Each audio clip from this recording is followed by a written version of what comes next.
kabrabi. Yan. Pero hindi ko po kaya kayatin niya kasi mataas.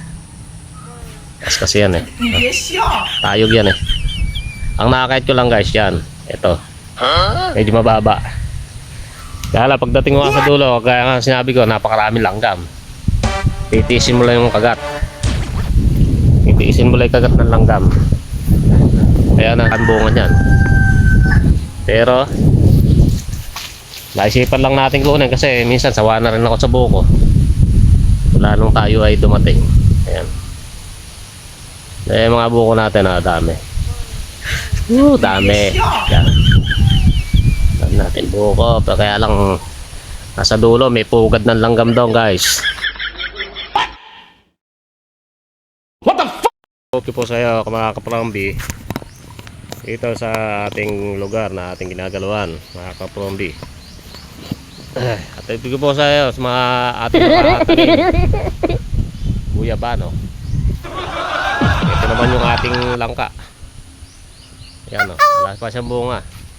Meron siyang bunga rito, maliit pa. Mulang kasi kaya nag-iitim. Hindi kasi siya nagtutuloy eh. Ayan o, hindi siya nagtutuloy ng bunga. Ay, may pasahan na naman eh, mabubulok na naman yan. Hindi siya nagtutuloy yung bunga niya. Yung mga sagingan natin guys oh. Ayan, mga kaprombi. Ito lang ang buhay sa probinsya, payapa. Yung mga alaga natin baka.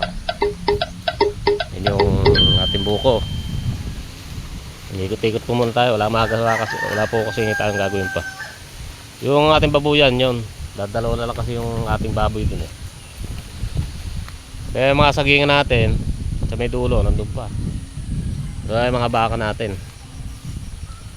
Yung baka kaya naman sa baka guys, hindi ka na bibili ng pagkain. Sa damo lang, mabubuhay na sila. Tapos kagandahan pa, kahit umuulan hindi sila nilalamig. Ang kalaban lang nila init, matibay sila sa lamig. Bagong anak yung isa na yun, yung baka namin na yun. Yung isa naman andun sa may kabila. Yan ang ating paligid guys dito sa probinsya. Nice.